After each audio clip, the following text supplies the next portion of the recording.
lazaiko fa tsy ho avy ianao androany. Sa natahotra orana indray?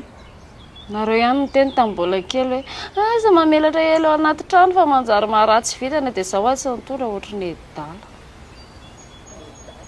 Dia inona natara raha zany? Eny e, za moa aiza intsony.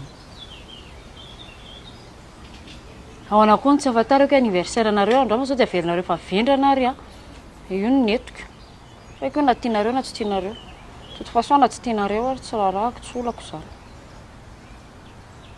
Roapolo taona be zao ny elanareo tamin'ny fiainana ka averinareo fa tsy mampitsiriritra anahy mahita an'ireny mpiara-mianatra aminay ateryn'ny papa ireny. T'étais même pas là pour mes premiers pas fa lozanareo ny gadra. Fa fanahiniko ary ve?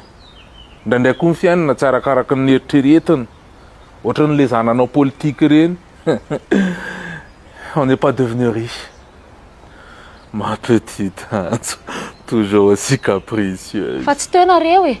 Za nge nianatra niaina tsisy anareo e, nianatra zaka zao karazana problème rehetrarehetra zao tsy fantatra fevinareo aiza daholo. Mahafantatra reo moa fa mama nampatonga anahy tsy namono tena tamin'iny fotoana iny. Dia za tsy te hiditra ao anaty le hoe tsisy antala fa tena tsisy antala rabaky tena satria mbola veriko any tsy teo nareo. Dia moi je te dis, tu m'as tout appris sauf vivre sans toi.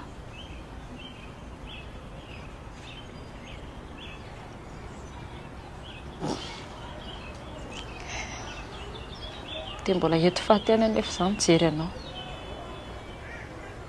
Mety koa satria zany hoe tsy afaka hijeranao intsony e. Eny e.